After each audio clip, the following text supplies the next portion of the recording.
अस्सलाम वालेकुम, this is Amar academy from online Quran and biology learning. बच्चों, आज हम एफएससी की बायो के साथ आपके सामने हाजिर हैं, जो कि हमारा चैप्टर नंबर 3 चल रहा है, जिसका नाम है इंजाइम। और आज हमारा जो टॉपिक है वो टॉपिक आपके सामने लिखा हुआ है, factors affecting the rate of enzyme action. आज हमने उन फैक्टर को डिस्कस करना है जो कि इंजाइम के एक्शन के ऊपर असरअंदाज होते हैं, तो उनको हम स्टार्ट करेंगे। तो बच्चों, टॉपिक स्टार्ट करने से पहले अगर आप मेरे चैनल में नए हैं तो मेरे चैनल को सब्सक्राइब कर लें, बेल आइकन को ऑन कर लें और अपने फ्रेंड्स और फैमिली मेम्बर्स को शेयर करें, ताकि वो भी जो है कुरान तिलावत के साथ पढ़ना सीख जाएं और बायो पढ़ने वाले बच्चे बायो सीख जाएं। तो चलो बच्चों, हम स्टार्ट करते हैं अपना टॉपिक। और यहाँ पे सबसे पहले एक क्वेश्चन लिखा हुआ है, describe the factors affecting the rate of enzyme action. ये क्वेश्चन आता है, कैसे फैक्टर्स बयान करें जो कि एंजाइम के एक्शन के ऊपर असरअंदाज होते हैं, तो उनको हम आज डिस्कस करेंगे। तो सबसे पहले थोड़ा सा इंट्रोडक्शन दिया गया, वो हम देखते हैं। वो कह रहा है कि enzyme every enzyme has specific chemistry and configuration. हर एक एंजाइम की एक ख़ास अपनी केमिस्ट्री होती है, यानी कि अपनी स्ट्रक्चर होती है और अपनी शेप होती है। कॉन्फ़िगरेशन मतलब शेप होना। So it has specific function, इसलिए हर एंजाइम का फिर अपना ख़ास काम भी होगा, फंक्शन भी होगा। Any factor that can alter the chemistry and shape of the enzyme, ऐसा कोई फैक्टर जो किसी एंजाइम की केमिस्ट्री को चेंज कर दे या उसकी शक्ल को चेंज कर दे, can affect the rate it catalysis, और उसके रेट ऑफ रिएक्शन के ऊपर अफेक्ट करे, उसको हम फैक्टर कहेंगे। ठीक है। Some of the important factors can affect the rate of enzyme action follow. और नीचे यही कुछ फैक्टर्स दिए गए हैं जो कि एंजाइम की एक्टिविटी के ऊपर असरअंदाज होते हैं। हम सबसे पहले बात करेंगे एंजाइम की कंसंट्रेशन के ऊपर। एंजाइम की बात करते हैं कि एंजाइम की जो कंसंट्रेशन है वो कैसे अफेक्ट होती है। तो क्या है, the rate of reaction depend on directly the amount of enzyme present at the specific time at a limited substrate concentration. जी, वो कह रहा है कि किसी एंजाइम की रिएक्शन करने की जो सलाहियत है वो एंजाइम की अमाउंट के ऊपर डिपेंड करता है कि उसकी अमाउंट कितनी है। ठीक है। अगर वो ज़्यादा हो सब एंजाइम की अमाउंट, तो रिएक्शन की स्पीड ज़्यादा हो जाती है, अगर कम हो तो कम हो जाती है। वो आगे बता रहा है, मैंने इसको बोल्ड लेटर में लिखा हुआ है। If the amount of enzyme is increase, अगर हम एंजाइम के अमाउंट को इंक्रीज करते हैं, कितना इंक्रीज करते हैं, बाय 2 फोल्ड, 2 गुना इंक्रीज करते हैं, तो रिएक्शन रेट जो है वो भी क्या हो जाएगा, वो भी डबल हो जाएगा।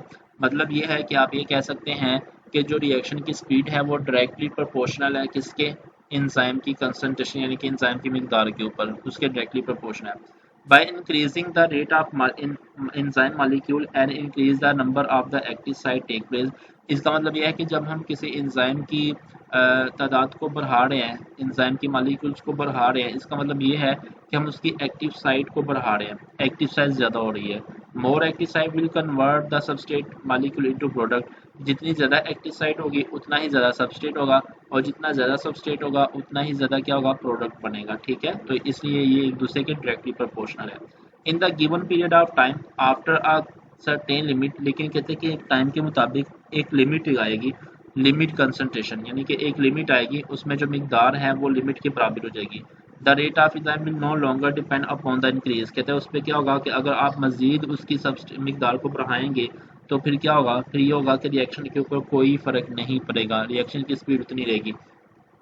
मतलब पहले ये है कि अगर आप एंजाइम की कंसंट्रेशन को बढ़ाते हैं तो आप उसके रिएक्शन को भी बढ़ा दोगे, तेज़ कर दोगे, लेकिन एक टाइम लिमिट के ऊपर। अगर आप उस टाइम से ज़्यादा काम करते हो या ज़्यादा बढ़ाते हो तो वो फिर रिएक्शन के ऊपर कोई फ़र्क नहीं पड़ेगा। ठीक है। तो ये फर्स्ट पॉइंट बता रहा था एंजाइम की कंसंट्रेशन यानी कि मिकदार। दूसरा हमारे पास है सबस्टेट की कंसंट्रेशन। सबस्टेट की बात करते हैं कि सबस्टेट अगर बढ़ाया जाए तो फिर क्या होता है। तो कह रहे हैं at low concentration of substrate the reaction rate is directly proportional the substrate available. जी, ये भी एक दूसरे के डायरेक्टली प्रोपोर्शनल है। अगर आप कंसंट्रेशन बढ़ाते हो, सबस्टेट की मिकदार बढ़ाते हो, तो क्या होता है, रिएक्शन की स्पीड बढ़ जाएगी। अगर आप सबस्ट्रेट कम करते हो तो रिएक्शन भी स्लो हो जाएगा। If the enzyme concentration is kept constant, अगर एंजाइम की मिकदार उतनी ही है और आप क्या कर रहे हो, आप सबस्ट्रेट को बढ़ा रहे हो, the amount of substrate increase, a point is reach when the further increase the substrate does not increase the rate of reaction any more. जी, कहता है कि एक टाइम आएगा कि जब आप सबस्ट्रेट को बढ़ा रहे हो, एंजाइम की मिकदार नहीं बढ़ा रहे, एंजाइम उतना ही है, एक्टिव साइट उतनी है, लेकिन आप जब उसको बढ़ाएंगे तो रिएक्शन तो बढ़ेगा, लेकिन एक टाइम आएगा कि जब उसकी एक्टिव साइट फुल अप हो जाएगी, किससे फिल अप हो जाएगी, सबस्ट्रेट यानी कि वो सबस्ट्रेट से भर जाएगी, जब वो सबस्ट्रेट से भर जाएगी तो फिर आप मज़ीद अगर सबस्ट्रेट ऐड करेंगे तो वो तो रिएक्शन नहीं करेगा, मतलब वहाँ पे वो फिर कॉन्स्टेंट आ जाएगा। आप इसको इस तरीके से समझ सकते हो कि अगर आप एक गिलास में पानी भरते हो और वो पानी भरता जाता है, लेकिन जब गिलास फुल हो जाता है, फुल होने के बावजूद अगर आप उसमें मज़ीद पानी भरते हो तो फिर वो क्या होगा, फिर वो पानी नीचे गिरेगा। इस तरह एक्टिव साइड जो है वो फुल हो जाती है सबस्ट्रेट से। अगर आप मज़ीद सबस्ट्रेट ऐड करते हो तो वो एक्टिव साइड में नहीं जाएगा बल्कि वो बाहर रहेगा, और बाहर वाला जो सबस्ट्रेट है वो तो फिर रिएक्शन नहीं करेगा, वो तो काम नहीं करेगा। तो यही इसी तरह यहाँ पे ये बताया गया। तो क्या this is because at high substrate level all the active site of enzyme are occupied and further increase the substrate does not increase the reaction. और ये वही बात बता रहा है कि इसकी रीज़न ये है कि सबस्ट्रेट लेवल भर चुका है और एक्टिव साइड मुकम्मल हो चुकी है और एक्टिव साइड की खाली जगह ऑक्यूपाइड हो गई है। अगर आप मज़ीद उसमें इंक्रीज करते हैं तो वो सबस्ट्रेट ऐड नहीं होगा, वो तो सबस्ट्रेट बाहर रहेगा, जिसकी वजह से रिएक्शन के ऊपर कोई फ़र्क नहीं पड़ेगा। तो बच्चों ये एक ग्राफ दिया गया है, ये सबस्ट्रेट कंसंट्रेशन का ग्राफ ही दिया गया जो कि आपने समझना है। ये देखिए यहाँ से स्टार्ट हुआ, दो एंजाइम है, एक ए और बी, ठीक है। ए की एक्टिव साइड यहाँ पे फिल हो जाती है, बी वाले की बी पे पूरी हो जाती है, ए वाले की ए पे, यानी कि मतलब ए वाले की एक्टिव साइड जो है वो ज़्यादा है और बी वाले की एक्टिव साइड कम है, ठीक है। और जब बी वाला अपना रिएक्शन स्टार्ट करता है तो ये बढ़ता जाता है, बढ़ता जाता है, बढ़ता जाता है, बढ़ता जाता है। जैसे ही इस पॉइंट पे आती है, इस लाइन पे आता है, तो इसका मतलब ये है कि उसकी जो एक्टिव साइट है वो ऑक्यूपाइड हो गई है, मुकम्मल हो गई है। अब अगर मज़ीद आप उसकी में सबस्ट्रेट ऐड करेंगे तो रिएक्शन के ऊपर कोई फ़र्क नहीं पड़ेगा, रिएक्शन उसी कांस्टेंट लेवल पे चलता जाएगा।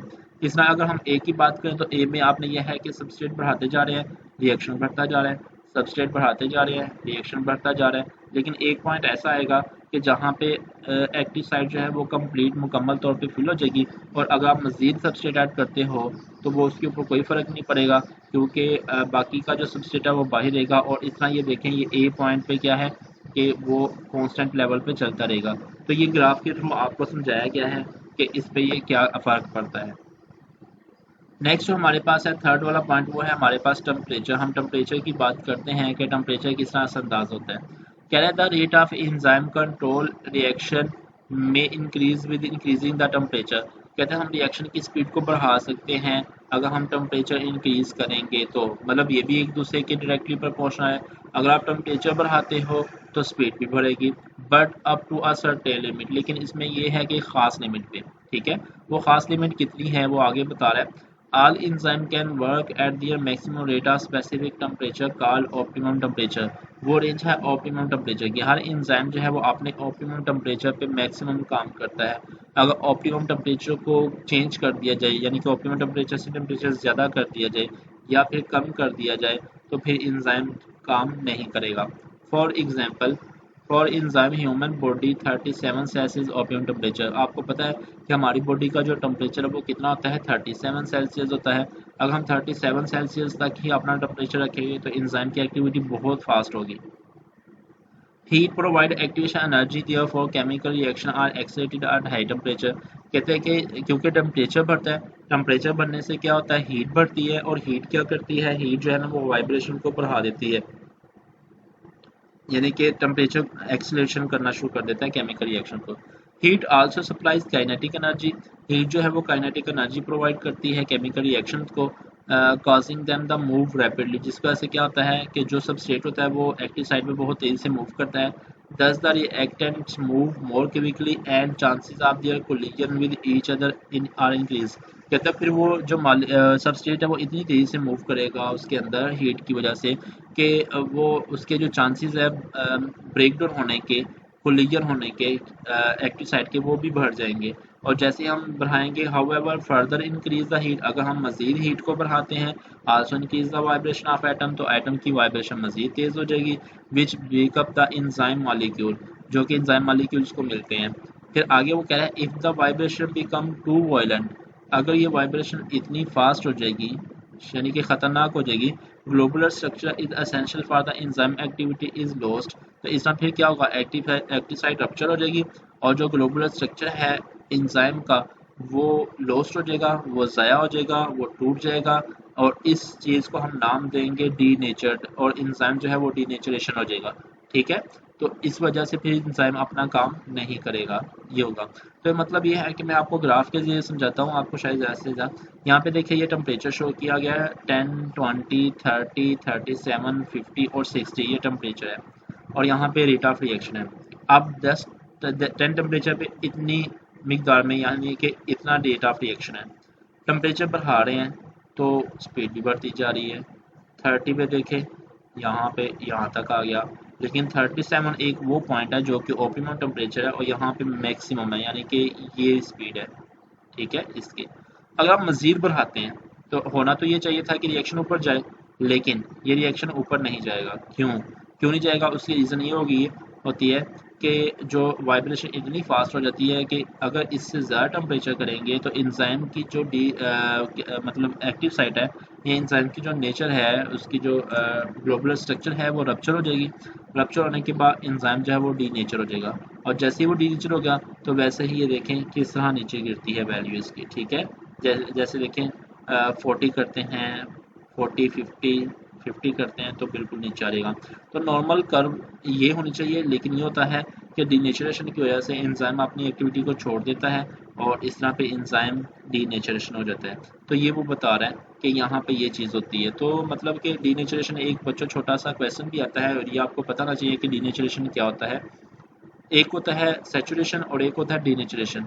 तो ये मैंने आपको जो पहले आपको बताया था यहाँ पे एंजाइम की कंसंट्रेशन, तो यहाँ पे ये है कि अगर तुम एंजाइम ने अपनी एक्टिव साइट को ऑक्यूपाइड कर लिया मुकम्मल तौर पे, तो आप मज़ीद उसको नहीं बढ़ा सकते हैं सबस्ट्रेट की मिकदार को। तो उस वक्त एंजाइम जो है वो क्या हो जाता है, वो सैचुरेशन होता है। इसी तरह अगर यहाँ पे ये है कि अगर हम एंजाइम जो है वो, यहाँ पे एंजाइम जो है अगर वो ये है कि 37 सेल्सियस का टेम्परेचर क्रॉस करता है और उसमें वाइब्रेशन इतनी फास्ट होती है जिसके ग्लोबुलर स्ट्रक्चर को ख़राब कर देता है, तो इस पॉइंट को हम नाम देते हैं कि ये क्या है, डीनेचरेशन। तो सैचुरेशन और डीनेचरेशन का आपको बच्चों पता होना चाहिए। अब लास्ट वाला हमारे पास जो है वो हमारे पास है पीएच। हम पीएच की बात करेंगे तो कहते हैं कि every enzyme function most effectively over a narrow range of pH known as the optimum pH. जिस तरह हम हर एंजाइम अपने ऑप्टिमम टेम्परेचर पे मैक्सिमम काम करता है, इसी तरह हर एंजाइम जो है अपने ऑप्टिमम पीएच पे भी काम करता है। और हर एंजाइम की जो पीएच होती है वो डिफरेंट होती है। टेम्परेचर डिफरेंट नहीं होता हर सबके लिए टेम्परेचर जो है वो एक है, वो है 37 सेल्सियस। लेकिन अगर हम पीएच की बात करेंगे तो पीएच में ये होगा कि हर एक का जो टेम्परेचर पीएच होगी वो डिफरेंट होगी, ठीक है। पीएच होता क्या है, पावर ऑफ हाइड्रोजन आयंस, ये ऊपर लिख सकते हैं पावर ऑफ हाइड्रोजन आयंस। इसमें ये होता है कि जो वाटर होता है, वाटर की जब ब्रेक डाउन किया जाता है तो उसमें पॉजिटिव और नेगेटिव आयंस बनते हैं। वो जो पॉजिटिव आयंस बनते हैं उसको हम H पॉजिटिव कहते हैं और जो नेगेटिव आयंस बनते हैं उसको OH नेगेटिव कहते हैं, के नाम से पुकारा जाता है। तो अगर ये होता है कि इसमें इसमें एक सेट पॉइंट होता है, वैल्यू होती है जिसमें एसिड और बेस आ जाते हैं। 1, 2, 3, 4, 5, 6 एक स्केल है, 1 से लेके तो 7 तक जो है ये एसिडिक वैल्यू को शो करता है। 7 पे जो है वो न्यूट्रलाइज होता है, ना एसिड होता है ना बेस होता है। उससे 7 से कम हो तो एसिड को शो करता है, और अगर 7 से ज़्यादा हो तो फिर वो बेस को शो करता है। क्योंकि 7 से कम जो है वो पॉजिटिव आयन ज़्यादा होते रहते हैं जैसे हम वैल्यू कम करते रहते हैं। अगर हम 7 से वैल्यू ज़्यादा करेंगे तो वैसे ही OH नेगेटिव आयन जो है वो ज़्यादा होते जाएंगे, ठीक है, जिसकी वजह से बेस बढ़ती जाएगी। तो अगर हम 7 से ज़्यादा करेंगे तो बेस स्ट्रॉन्ग होती जाएगी, अगर हम 7 से कम करते जाएंगे तो एसिड स्ट्रॉन्ग होगा। अब हर एक की जो मतलब ये है कि पीएच वैल्यू है वो डिफरेंट होती है। A slight change of pH can change ionisation of amino acid active site. अगर हम मामूली सी मिकदार में भी पीएच को चेंज करते हैं तो क्या होता है, जो अमीनो एसिड की आयोनाइजेशन होती है वो अफेक्ट होती है, असरात होती है। Moreover it may affect the ionization of the substrate, बल्कि यहाँ तक एक्टिव साइट की ही आयोनाइजेशन को वो डिस्टर्ब नहीं करता, बल्कि वो सबस्ट्रेट की आयन जो होते हैं उनको भी वो अफेक्ट करता है। Under these changes condition enzyme it's either retarded और ब्लॉक्ड कम्प्लीटली। अगर ये हाल हुआ तो उस वक्त फिर इंजाइम क्या करता है, इंजाइम ये करता है कि वो अपना जो एक्टिविटी है उसको रिटार्डेड का मतलब रोक देना, वो अपनी एक्टिविटी को रोक देता है या फिर ब्लॉक कर देता है मुकम्मल तौर पे। एक्सट्रीम चेंज इन पीएच, अगर आप पीएच में बहुत ज़्यादा फ़र्क ले आते हो cause the bond in enzyme to break, तो उस वक्त जैसे क्या होगा कि उसमें जो बॉन्डिंग होगी, वो जो बॉन्ड है वो इंजाइम को ब्रेक कर देगा, रिजल्टिंग क्या होगा, डीनेचुरेशन, फिर इंजाइम डीनेचर हो जाएगा। तो मतलब यह है कि अगर आप टेम्परेचर को बढ़ाते हो तब भी इंजाइम डीनेचर हो जाएगा, अगर आप पीएच को बहुत ज़्यादा चेंज करते हो तब भी इंजाइम चेंज हो जाएगा, इंजाइम डीनेचर हो जाएगा। मैं आपको दो मिसाल देता हूँ। जैसे आपने एक इंजाइम है पेप्सिन, तो पेप्सिन की जो एक्टिविटी है वो -2 यानी कि स्ट्रॉन्ग बेस एसिड के ऊपर जो है वो काम करती है। अगर उसका -2 मिलेगा, -2 के अंदर जितने पॉजिटिव आयंस मिलते हैं होते हैं उतने उसको इन आयंस मिलेंगे तो अपना काम प्रॉपर तरीके से करेगा। अगर उससे कम हो जाते हैं या ज़्यादा होते हैं तो एंजाइम डीनेचर हो जाएगा, अपना काम करना छोड़ देगा। इस तरह एक और एंजाइम है जिसको हम कहते हैं ट्रिप्सिन, और ट्रिप्सिन जो है वो तकरीबन 9 to 10 पीएच के ऊपर काम करता है। 9-10 पीएच का मतलब ये है कि वो बेस कंडीशन के ऊपर काम करता है, उस वहाँ पे जो बेसिक कंडीशन होती है वो स्ट्रॉन्ग होती है, तो उसको लिए OH नेगेटिव आयंस ज़्यादा होने चाहिए। अगर वो OH नेगेटिव आयंस ज़्यादा नहीं होंगे, कम होंगे या उसकी रेंज से भी ज़्यादा होंगे तब भी इंजाइम जो है वो डीनेचुरेशन हो जाएगा।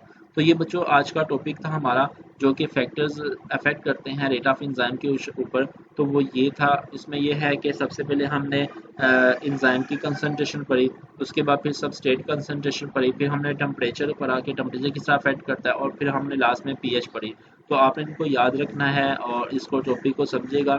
आप इस टॉपिक को पूरा सुनिएगा, जहाँ से समझ ना आए कमेंट सेक्शन में जाके आप मुझे कमेंट्स में क्वेश्चन पूछ सकते हैं, मैं इंशाल्लाह उसका आंसर लाजमी दूंगा आपको। और बाकी आपने ये है कि ये जो ग्राफ है इनको भी आपने याद कर लेना है। तो कल इंशाल्लाह हम नए टॉपिक के साथ आपके सामने हाजिर होंगे। कल का जो हमारा लेसन होगा या टॉपिक होगा वो हमारे पास इनहिबिशन ऑफ एंजाइम है, और वो लास्ट टॉपिक होगा, उसके बाद हमारा ये चैप्टर कंप्लीट हो जाएगा। ठीक है, फिर हम नया चैप्टर स्टार्ट करेंगे। तो कल इंशाल्लाह नए टॉपिक के लिए तक हमें इजाज़त दीजिए। अल्लाह हाफिज़।